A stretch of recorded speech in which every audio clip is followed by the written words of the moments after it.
Hello everyone, আমার আজকের recipe মাটির নিচের আলু বা মেটে আলু দিয়ে ডিম রান্না। অসাধারণ খেতে এই রেসিপিটি, একবার যে খাবে সে বারবারই খেতে চাইবে। এই মেটে আলুটা ডিম ছাড়াও মাছ বা মাংস দিয়ে রান্না করা যায়, খেতে কিন্তু খুবই ভালো লাগে। তবে ডিম দিয়ে রান্না করলে আমার কাছে একটু বেশি ভালো লাগে। তো চলেন কথা না বেরিয়ে মূল রেসিপিতে চলে যাই। প্রথমে যেটা করেছি, মেটে আলু নিয়ে নিয়েছি, বাজার থেকে এই আলুটা কিনে নিয়ে এসেছে। এখন আমি মেটে আলুগুলো সুন্দর করে কেটে ধুয়ে নিয়েছি, সঙ্গে ডিম সিদ্ধ করে নিয়েছি, সিদ্ধ করে একটু ছুলে এভাবে করে কেটে নিয়েছি।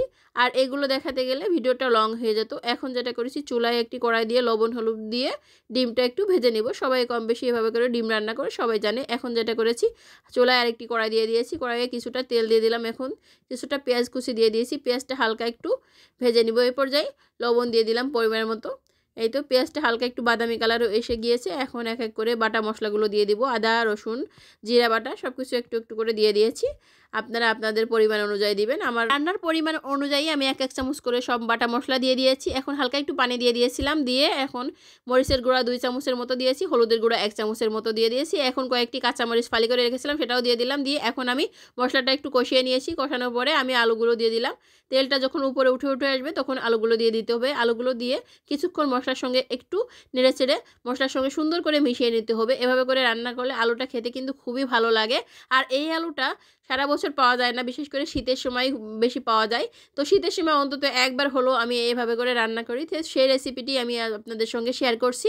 তো এ পর্যায়ে আমি গরম পানি দিয়ে দিলাম 1 কাপের মতো। 1 কাপ পানি দিয়ে আমি সুন্দর করে একটু কষিয়ে নিব। আর এই আলুটা রান্না করার ক্ষেত্রে অবশ্যই পানিটা একটু কম কম দিতে হবে, তা না হলে আলুটা খুব দ্রুত সেদ্ধ হয়ে যায়। সেক্ষেত্রে একদম গলে গলে গেলে আলুটা খেতে কিন্তু ভালো লাগে না। এই তো কিছুক্ষণ ঢাকনা দিয়ে রেখেছিলাম, সুন্দর মতো কষানো হয়ে গিয়েছে। দেখেন মশলাটা সুন্দর মতো আলুর গায়ে লেগে গিয়েছে। এখন আমি ঝোলের পানি দিয়ে দিব। পানিটা এক্ষেত্রে একটু বেশি দিব, কারণ আলুতে প্রচুর পানি টেনে নেয়, তার কারণে পানিটা একটু বেশি দিয়েছি। পানিটা যখন টকবক করে ফুটে উঠেছে তখনই আমি ডিমগুলো দিয়ে দিলাম। আর এক্ষেত্রে অবশ্যই গরম পানি দিতে হবে। আমি গরম পানি দিয়ে রান্না করছি, 2 বারই গরম পানি দিয়েছি।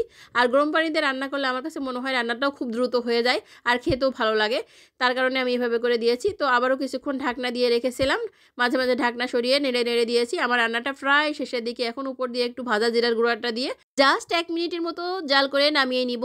এই তো রান্নাটা একদমই শেষের দিকে। এখন মনে হলো লবণটা একটু কম হয়েছে, তাই হালকা একটু লবণ দিয়ে দিলাম। লবণ দিয়ে একটু নেড়ে চেড়ে আমি নামিয়ে নিব।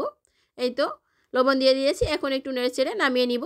দেখতে মাশাআল্লাহ খুবই লোভনীয় হয়েছে, খেতেও কিন্তু খুবই অসাধারণ হয়েছে। আমাদের উত্তর এলাকার খুবই জনপ্রিয় একটি খাবার। কে কে এই রান্নাটি খেয়েছেন প্লিজ একটু কমেন্টস করে জানিয়েন। আর যে খাননি সে একবার হলো ট্রাই করে দেখবেন, খেতে কিন্তু খুবই দুর্দান্ত লাগে। তো আমার রেসিপিটি যদি ভালো লেগে থাকে প্লিজ একটু লাইক কমেন্ট শেয়ার এবং ফলো দিয়ে আমার পেজের সঙ্গেই থাকেন। আল্লাহ হাফেজ, সবাইকে অনেক অনেক ধন্যবাদ।